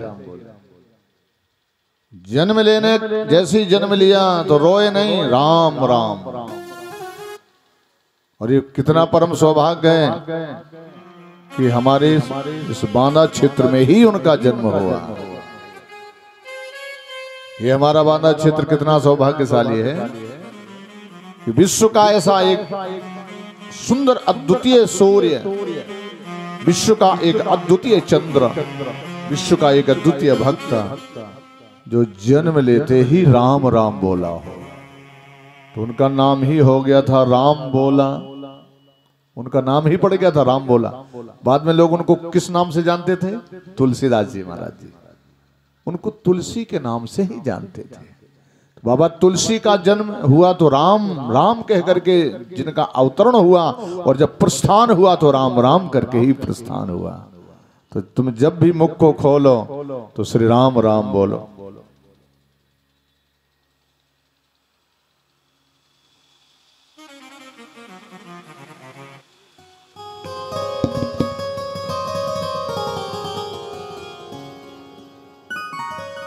ये देखिए हमारे भाई बीरेन जी यादव पधारे हैं, आपका बहुत बहुत स्वागत। और ये बड़ी निर्मलता है। बीरेन जी भाई के द्वारा व्यासपीठ का माल्यार्पण किया जा रहा है और ये मेरे प्रभु की असीम कृपा है आपके ऊपर। सुंदर भक्ति भाव के साथ जय जय श्री सीता। तो हम भी कोई काम करें तो राम का नाम, कृष्ण का नाम, नारायण का नाम, शिव का नाम। ये जो हमारी जीजियां बैठी हैं, बहनें बैठी हैं ना, ये भी रोटी बनाए तो राम राम करके, सब्जी काटो तो राम राम करके, कृष्ण कृष्ण भोलेनाथ का नाम लेकर। अगर आप भोजन बनाएंगे ना राम राम कृष्ण कृष्ण शिव शिव करके भोजन बनाएं, भगवान को भोग लगाएं, तो समझ लेना फिर वो भोजन करने वाला एक दिन नहीं बोलेगा राम राम, 2 दिन नहीं बोलेगा, 3 दिन नहीं बोलेगा। एक टाइम में उसकी मजबूरी आ जाएगी, जब राम नाम का वो बना हुआ प्रसाद उसके ब्लड में समाहित हो जाएगा तो वो भगवान का भगत हो जाएगा। भगवान का नाम जरूर लेना। तुम्हारा बेटा हो, बेटी हो, पति हो, परिवार का हो, दादा हो, दादी, कोई भी हो, यदि भजन करने का आलसी हो तो उसको भगवान के नाम का भोजन कराइए, तो जरूर उसमें भगवान की श्रद्धा भक्ति बढ़ेगी। समुद्र मंत्र श्री रंभा विश्वारणी अमीय शंख गजरा क्रम से 14 रत्न प्राप्त हो रहे हैं सबसे। और जो भी रत्न मिला, लक्ष्मी निकली तो नारायण को प्राप्त हो गई, उच्च श्रवा घोड़ा राजा बलि को प्राप्त हो गया, ऐरावत हाथी इंद्र को प्राप्त हुआ, कौस्तुभ मणि भगवान को प्राप्त हो गई, और उसमें से एक गाय प्रकट हो गई। गाय वो भी देवताओं को। ये गाय है ना जो हमारे घर में, ये ब्रह्मा जी ने नहीं बनाई। जैसे कमल का फूल है, ब्रह्मा जी ने नहीं बनाया, कमल के फूल से ही ब्रह्मा बना है। ब्रह्मा के पहले ही कमल का फूल था, इसलिए तो कमल का फूल भगवान को बहुत पसंद है ना। और कमल का फूल क्या है? बैरागी त्यागी है कमल का फूल। तो लक्ष्मी जी बहुत पसंद करती हैं कमल के पुष्प को। लक्ष्मी जी किनके घर में स्थायी रूप से रहना पसंद करती हैं? जो कमल जैसा हो। कमल, कमल के भाव पर अमल कर, और कमल के भाव पर अमल करेगा तो लक्ष्मी के तुम बड़ी प्रिय हो जाओगे। कमल का अमल कैसा है? संत लोग कहते हैं, मैं जग में रहूं तो ऐसे रहूं ज्यों जल में कमल का फूल रहे। हे भगवान, ऐसी दया दृष्टि करना कि मैं संसार में रहूं तो मैं गुलाब की तरह ना रहूं कि देखने में तो बहुत अच्छा हूं, सुगंधी भी है, सब कुछ है, लेकिन भले ही सुगंधी कमल में नहीं है, लेकिन जीवन मेरा कमल जैसा। कमल में क्या विशेषता है? कमल जल में रहता है, लेकिन जल कमल के ऊपर नहीं रहता, जल नीचे रहता है और कमल ऊपर रहता है। इस कारण हम संसार में रहें तो संसार हमारे नीचे हो और हम संसार के ऊपर, और संसार के ऊपर रहने का भाव है कि हम ऊपर वाले के साथ जुड़े, ऊपर वाले से हमारे संबंध अच्छे हों। ऊपर वाले से संबंध ऐसे खराब मत कर लेना लोभ लालच में। ऊपर वाले से संबंध काम वासना में खराब मत कर लेना। ऊपर वाले से संबंध ईर्षा द्वेष अहंकार में खराब मत कर लेना कि ऊपर तो जाना ही पड़ेगा, आज नहीं तो कल, कल नहीं तो परसों, कभी ना कभी वहां से आएगा, टिकट रिजर्वेशन है, आपको जाना पड़ेगा, गाड़ी आएगी। वहां कई प्रकार के वाहन आते हैं, यमराज की काली सफारी भी आएगी, टफारी भी आएगी, यमराज की गाड़ी आएगी, विमान भी आएगा, और भगवान चाहे तो भगवान, अगर तुम ज्यादा भगवान से प्रेम कर लिया तो कई लोग तो कहते हैं भगवान हमको यमराज की काली सफारी नहीं चाहिए, हमें विमान नहीं चाहिए। क्या चाहिए? प्रभु आप ही आना, हमें कुछ नहीं चाहिए, आप आना। अयो रे अयो गोपाल के मारे लाने तो ही अयो, अयो रे अयो गोपाल के मारे लाने तो ही अयो, अयो रे अयो गोपाल मारे लाने तो ही अयो।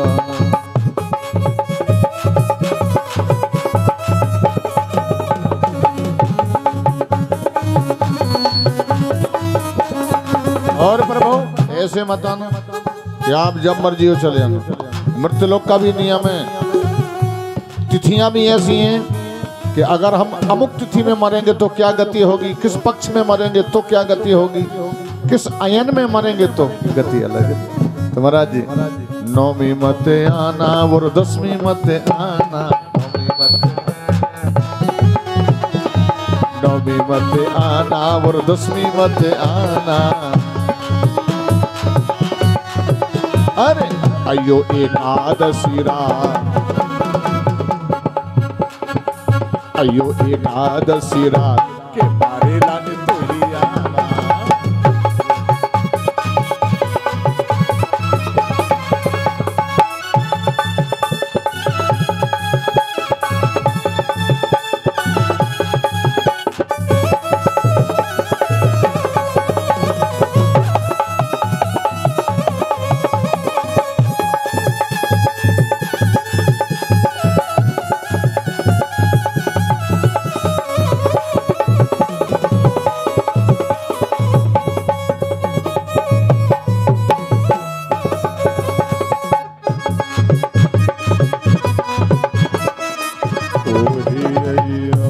भगवान से निवेदन करो, प्रभु अब भगवान कब आएंगे? जब हम भगवान के हो जाएंगे, जब हम भगवान के मंदिर जाएंगे, जब हम भगवान के लिए यज्ञ करेंगे, जब हम भगवान के उन लिए नाम लेंगे भगवान का। जानते हो जब भगवान की यज्ञ में बैठते हैं, जब भगवान की कथा में बैठते हैं तो 10 चीजों का ध्यान रखा जाता है। ये नियम है। जैसे हम पुराण में बैठे हैं, भगवान की पावन भागवत कथा श्रवण कर रहे हैं, तो 10 चीजों का पालन करेंगे तो भगवान कृष्ण बड़े प्रसन्न होंगे। कौन से हैं वो? जब यज्ञ में बैठते हो ना, जब किसी बड़े दान में बैठते, जैसे कन्यादान कर रहे हो अपनी बेटे का, यज्ञ मंडप में विराजमान या कथा में परिचित बन करके विराजमान हो, तो 10 चीजों का विशेष ध्यान रखना। ये नियम है। कौन सा? क्रोध जीतो, क्रोध को जीतो 10 दिन के लिए, 7 दिन के लिए। जितने दिन अनुष्ठान में विराजे हो, गुस्सा नहीं आनी चाहिए। क्रोध करोगे तो धर्म भाग जाएगा, और धर्म भाग जाएगा तो भगवान की कृपा नहीं होगी। इसलिए क्रोध जितो सुचस्त नित्यम, नित्य पवित्र रहो, अच्छे वस्त्र पहनो, पवित्र अवस्था में रहिए, पवित्र भोजन करिए, पवित्रता का ध्यान रखेंगे। इको ज्यादा खुला है नथु भाई।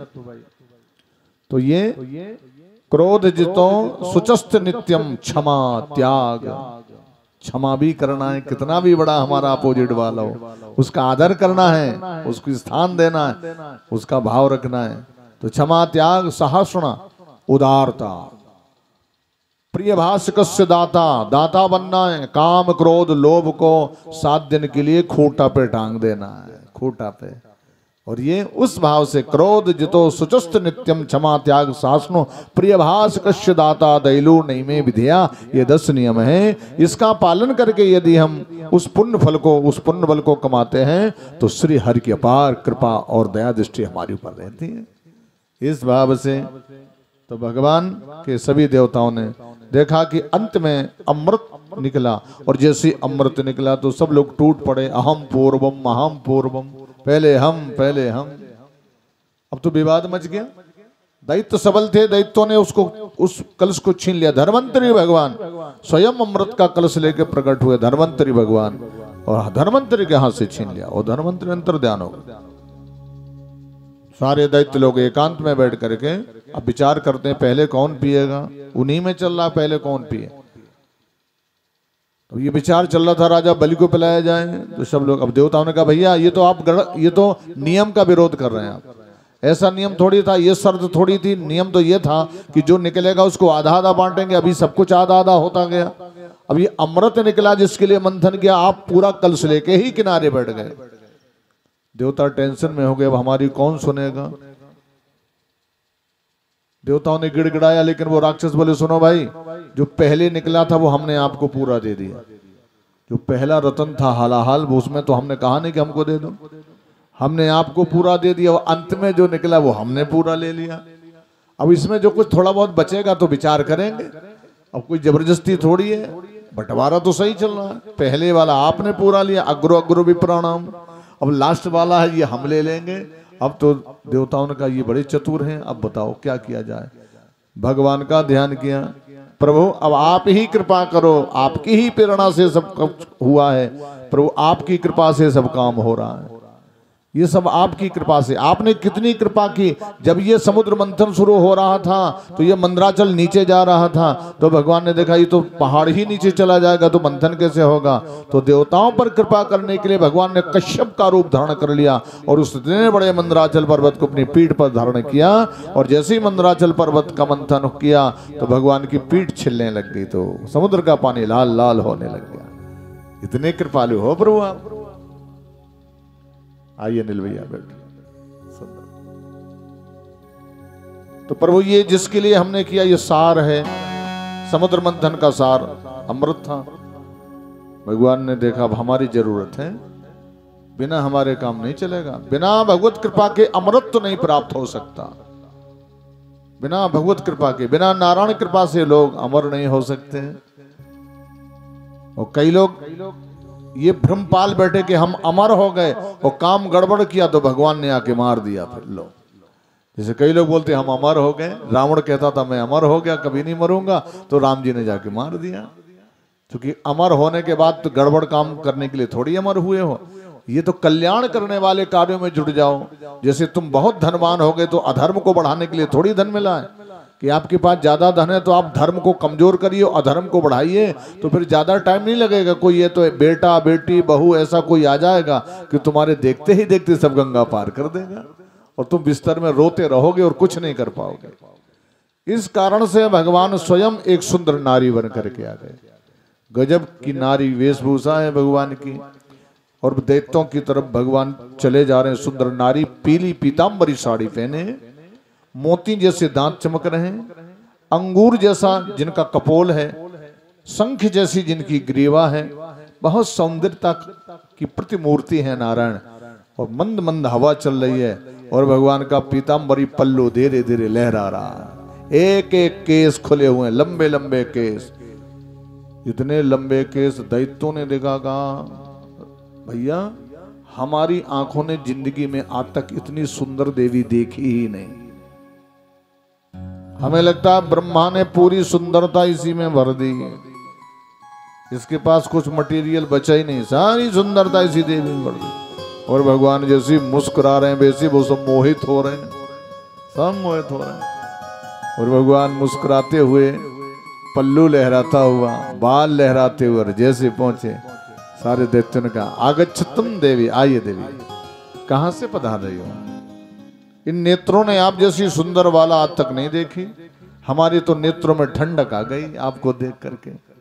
कहां से पधार रही हो। तो भगवान ने कहा देवी ने कहा कि एक काम करो देव भैया, ये बताओ तुम सब लोग यहाँ ये दो ग्रुप कैसे, दो पार्टियां कैसे अलग अलग दिखाई। आप लोग हंस रहे हो कितने प्रसन्न हो और वो वाली पार्टी रो रही है, क्या है ये मैं समझ नहीं पा रही हूँ।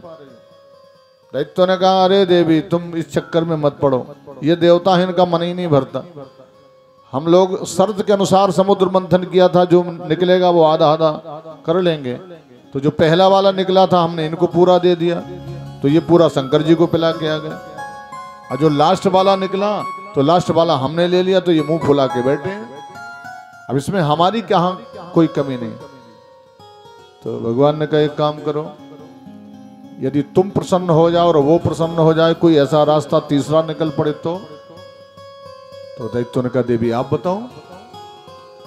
तो भगवान ने कहा हम इससे लेना देना कुछ नहीं, तुम जानो वो जानो, तुम्हारा काम उनका काम। लेकिन हम तो ये देखते हैं कि वो बेचारे रो रहे हैं और आप हंस रहे हो, और हम चाहते हैं दोनों लोग हंस जाओ तो कैसा रहे। तो कहा देवी फिर क्या है। बोली ये यदि मैं अपने हाथ से इनको पिला दूं, तुमको भी पिला दूं और उनको पिला दूं तो दैत्यों ने कहा फिर तो हम डबल अमर हो जाएंगे। यदि आपके हाथ से कहीं अमृत मिल जाए तो देवी फिर कहना क्या है। तो भगवान ने कहा हम ऐसे नहीं पिलाएंगे, हमारी कुछ शर्तें होंगी, हमारी 2 शर्तें होंगी। दैत्यों ने कहा 2 नहीं, आपकी जितनी शर्तें हो हम सब मानेंगे। अगर आप अपने हाथ से कर कमल से पिला रहे हैं, अगर आप परोसेंगी ये अमृत, तो फिर तो हमारा तो कल्याण हो जाएगा। तो भगवान ने कहा ऐसे नहीं भाई, देखें मैं ये अमृत पिलाऊंगी और अमृत पिलाने के बाद जहां ये पात्र पूर्ण समाप्त हो जाएगा उसी पार्टी में मैं रह सकती हूं। अब बताओ, और शर्त मेरी ये रहेगी कि आप लोग एक साथ नहीं बैठेंगे, आपकी पार्टी अलग बैठेगी और वो पार्टी अलग बैठेगी, ठीक है, जैसा आपको करना हो देवी करो। और भगवान मुस्कुराते चले जा रहे हैं। ये जैसे प्रभु मुस्कुरा रहे हैं नारायण, तो इनका और मोह भाव और इनकी मोहता जागती है। भगवान ने देवताओं ने देखा, समझ गए। देवता बोले भगवान आ गए। ये देखो अपनी दृष्टि है, अपनी दृष्टि है ना। दैत्यों ने भगवान को नहीं पहचाना, दैत्यों ने केवल नारी समझा, और देवता देखते ही पहचान गए कि हमारे समाधान के लिए, हमको अमृत पिलाने के लिए कोई नहीं आया, तो मेरे नारायण नारी बन करके पधारे। तो सभी देवताओं ने मन ही मन भगवान को प्रणाम कर लिया। और भगवान ने इशारा किया, आ जाओ इधर लाइन में बैठ जाओ। तो एक पार्टी में दैत्य बैठ गए और एक पार्टी में देवता। अब भगवान ने राक्षसों से पूछा, दैत्यों से बताओ कहां से शुरू करें पिलाना, तुम बताओ, तुम्हारी पार्टी से पिलाना शुरू करें कि इन देवताओं की पार्टी से शुरू करें। दैत्यों ने एक दूसरे का मुंह देखा, बोले एक काम करो, अगर ये अपनी पार्टी से पिलाना शुरू करेंगे तो ये पात्र देवताओं की पार्टी में समाप्त हो जाएगा, और देवताओं की पार्टी में समाप्त हो जाएगा तो इतनी सुंदर देवी आज तक जो हमने देखी नहीं है वो देवताओं के पास चली जाएगी। तो फिर क्या करें? कुछ मन चले दैत्यों ने कहा, एक काम करो, उनसे कहो कि देवताओं को पहले पिलाओ, हमको बाद में पिलाना। दैत्यों ने कहा, ये देवी पहले उनको पिलाओ, वो जो ज्यादा मुंह फुलाए बैठे हैं उनको खुश कर दीजिए। भगवान ने कहा ठीक है, हम अपने आप कुछ नहीं करते, जैसा तुम कहो। लो, करने वाले हो तुम और कहलाने वाला कोई और है। अमृत का कलश भगवान का लाओ। दैत्यों ने प्रसन्न होकर के देवी के हाथ में कलश दे दिया, और भगवान ने देवताओं से कहा, चलो अब यहाँ कोई गिलास तो है नहीं, कटोरी तो है नहीं, कोई दोना तो है नहीं, हाथ है, चुल्लू करो चुल्लू। सब उल्लू हो गए, देखो ना, सब उल्लू करो चुल्लू।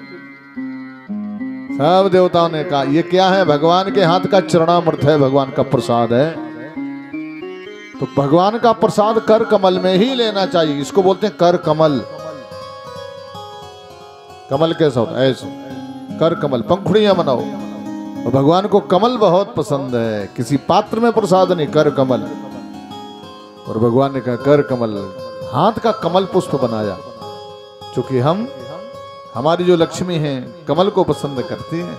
कर कमल बनाया देवताओं ने, और भगवान ने डाल दिया। ले, जो देवता पी रहा है, अमृत की अनुभूति हो गई, बल बढ़ गया, भाव बढ़ गया। सारे देवताओं का नंबर लगा हुआ, दैत्य प्रतीक्षा कर रहे हैं, दैत्य अमृत को नहीं देख रहे हैं, दैत्य देवताओं को नहीं देख रहे हैं, दैत्य देख रहे हैं परम सुंदरी नारायण को, जो मोहिनी के रूप में। उन्हें केवल ये देवी दिखाई पड़ती है, नारी, और भगवान पिला रहे हैं। ये माया रूपी नार, काम क्रोध लोभ आदि मद सकल मोह के धान, तीन महो अति दारुण दुखद माया रूपी। ये भगवान की माया रूपी नारी है, सबको पिला लिया था। इन राक्षसों में एक बड़ा चतुर राक्षस था, राहु की दृष्टि पड़ी, बोले हैं ये देवता आंख बंद करते हैं, और देवी जो अमृत पिला रही है उससे आंख मिलाकर के कुछ कहते भी हैं। देवता जो अमृत पी लेता है वो आंख से ही भगवान को से बात करता है, आंखों में सब बात हो गई। भाई ऐसी कुछ भाषाएं होती हैं जो आंख से आंख बात कर लेती है ना। इशारों को अगर समझो, भगवान ने कहा सुनो, इशारे में करना, खोल के मत बोलना, नहीं तो सब गड़बड़ हो जाएगी। बहुत देवता शेष रह गए। इशारों को अगर समझो, राज को राज रहने दो। केवल तुम मुझे जान पाए हो, सब कोई नहीं जान पाया, इसलिए इशारे में सब लोग भगवान को प्रणाम करते हैं। इशारों, महाराज हे नारायण, आप ना आते प्रभु इस वेश को लेकर के तो हमें ये अमृत सपने में भी नहीं मिलता। जो चीज आपको सपने में सुलभ नहीं हो सकती थी वो हो गई, तो समझ लीजिए नारायण की असीम कृपा है आपके ऊपर।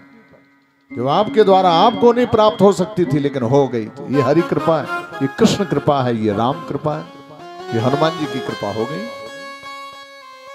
राहु ने देखा ये तो बहुत गड़बड़ है, ये तो सब देवता अमर हो जाएंगे। और राक्षसों को, अब एक काम करो, ये सब जितने दैत्य हैं उस देवी को देख देख के अति प्रसन्न हो रहे हैं, और ये आराम से उठा दैत्यों के बीच से, और जहां सूर्य और चंद्रमा विराजमान थे उन्हीं के मध्य में जाके विराज गया। और जैसे मध्य में विराजा तो भगवान ने कहा तू भी कर चुल्लू, तू भी हस्त कमल बना ले। इसने तुरंत, पहले ये तो तैयार था और भगवान ने उसको भी डाल दिया, ले तू भी पी जा। और जैसे इसके हाथ में अमृत डाला और इसने पिया तो सूर्य ने चंद्रमा ने पहचान लिया, महाराज ये असली देवता नहीं, बनावटी है, ये बनावटी देवता है, ये तो राहु नाम का राक्षस है, ये सिंह का बेटा है महाराज। अब भगवान क्या नहीं जानते। और भगवान ने तुरंत सुदर्शन से अंदर पहुंच ही पाया अमृत, गर्दन के नीचे उतरा और भगवान ने सुदर्शन से उसका सिर काट दिया। और जैसे काटा तो अंदर तो नीचे भी चला गया अमृत, तो दो हो गए, ऊपर का राहु और नीचे का केतु, दो भाग। यहाँ परीक्षित जी महाराज जी ने सुखदेव जी से पूछा, महाराज जी क्या भगवान नहीं पहचान पाए, इन्होंने क्यों जानबूझ के अमृत दे दिया? भगवान तो जानते थे कि राक्षस है, फिर क्यों अमृत दे दिया इसे? तेजो वृषो धृतिधर नैक सिम्रो गदाग्रजा सुधापानम मित्यादकम नारायण किम कुर्वती तो राहुवा। राहु को क्यों आपने, भगवान तो सब जानते थे। सुखदेव जी ने कहा सुनो, वो अंतर्यामी है, भला ऐसा कुछ है जो वो ना जानते हो? अरे जो हम नहीं जानते, पिछले जीवन में जितनी हमारे शरीर की आयु चली गई उसकी चीज घटनाएं नहीं हम जानते, लेकिन वो तो हमारे कई जन्मों को जानते हैं। जब से हमारा जीव का जन्म हुआ होगा, जब से हमारे जीव ने शरीर धारण किए, तब से नारायण के यहाँ पूरा रिकॉर्ड है। हम कितने शरीर धारण कर चुके, हम कितनी योनियों में पहुंच चुके, जानते हो? सबसे पहले योनि किसकी है? कौन सी योनि है 84 लाख योनियों में? पहली योनि कौन सी है? अच्छा कौन कौन जानता? ऊपर हाथ करो। पहली योनि बांदा में भी बड़े बड़े हमारे भक्त लोग और बड़े बड़े सभी लोग पधारे, तो 84 लाख योनियों में सबसे पहली योनि कौन होती है? कभी गूगल में सर्च कर लेना सबसे पहले, अब तो सारी सुविधा है ना। सबसे पहली योनि होती है मछली की, सबसे पहली योनि होती है मछली की। और सबसे अंतिम योनि कौन होती है? गाय की। अंतिम योनि गाय की, इसके बाद मानव जीवन प्राप्त होता है। इस कारण से हमारी तो हर योनि का रिकॉर्ड नारायण के पास है। तो सुखदेव जी ने कहा वो तो सब जानते हैं, फिर उन्होंने इस राक्षस को अमृत क्यों दे दिया? भगवान के परम भक्त श्री सुखदेव जी कहते हैं भगवान ने जानबूझ के अमृत दिया इसको। क्यों दिया भाई? ये अमृत का अधिकारी है। जो भगवान की माया को पार करके भगवान को पहचान जाए वो अमृत का अधिकारी है। कोई भी हो, चाहे वो दैत्य हो, चाहे वो देवता हो, चाहे वो मनुष्य हो, चाहे वो किसी भी योनि में हो, अगर वो माया से ऊपर होकर के भगवान को पहचान गया कि ये चूंकि इतने दैत्य में एक ही ऐसा दैत्य है जो भगवान को पहचान गया कि ये नारी नहीं है, ये तो नारायण है, तो भगवान ने कहा ये अधिकारी है अमृत पीने का। इसलिए भगवान ने जानबूझ के उसको अमृत पिला दिया। तो जब अमृत पिला दिया, परीक्षित जी ने पूछा फिर सिर काटने की क्या जरूरत पड़ गई? तो भगवान के परम भक्त श्री सुखदेव जी कहते हैं सिर इसलिए काटा भगवान ने कि इसने अपने ही लोगों से धोखा किया, अपने लोगों को इसने धोखा किया, विश्वासघात किया, छल किया। इसलिए भगवान छली को नहीं छोड़ते, क्योंकि इसकी एक जिम्मेवारी बनती थी। जब ये पहचान गया था कि ये नारायण है, नारी नहीं है, तो जितने दैत्य थे सब लोगों को इसको बता देना चाहिए था। इसका परम धर्म बनता था कि भैया ये सब देवताओं को अमृत पिलाने वाली कोई नारी नहीं है, ये तो स्वयं नारायण नारी बन करके आए हैं। लेकिन इसने किसी को नहीं बताया, स्वयं अमर होने के लिए आके यहाँ देवताओं की पंक्ति में बैठ गया। इसलिए भगवान ने इसका सिर काट दिया। बोलो भक्तवत्सल भगवान की। इस भक्ति भाव से बड़ा विशाल युद्ध हुआ और इस युद्ध में श्री सुखदेव जी महाराज जी कहते हैं परीक्षित दैत्य लोग पराजित हो गए। राजा इंद्र जो पुरंदर नाम का इंद्र है वो पुनः स्वर्ग का अधिपत्य प्राप्त कर लिया और भगवान का बहुत बहुत धन्यवाद किया। अगर पुनः अधिपत्य प्राप्त हो रहा है, पुनः आपको सब कुछ खोया हुआ वापस मिल रहा है, तो ये नारायण की कृपा है, ये भगवान की कृपा हो गई आपके ऊपर। इसलिए संत कहते हैं भैया भगवान के पावन चरणों में स्वयं जोड़िए, और सबको जोड़ने का प्रयास करिए और भगवान से एक ही प्रार्थना करिए, हे गोविंद आपका प्यार हमारे दिल में सदा रहे, आपका नाम हमारे दिल में सदा रहे। दाता तेरा मेरा प्यार कभी ना बदले, दाता तेरा मेरा प्यार कभी ना बदले, दाता तेरा मेरा प्यार कभी न बदले, दाता तेरा मेरा प्यार कभी न बदले। दाता मेरा ये विचार कभी ना बदले हो, दाता मेरा ये विचार कभी न बदले, दाता तेरा मेरा प्यार कभी ना बदले, दाता तेरा मेरा प्यार कभी न बदले।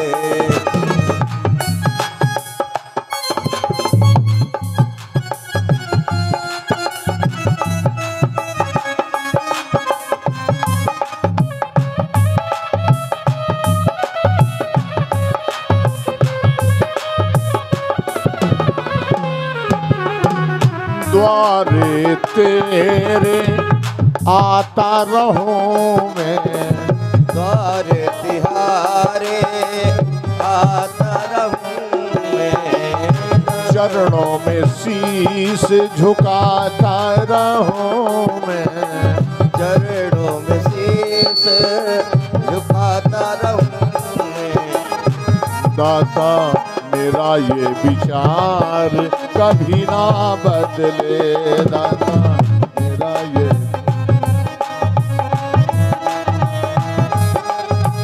मेरा ये विचार कभी ना बदले, दाता मेरा ये विचार कभी ना बदले, दाता तेरा मेरा प्यार कभी ना बदले, दाता तेरा मेरा प्यार कभी ना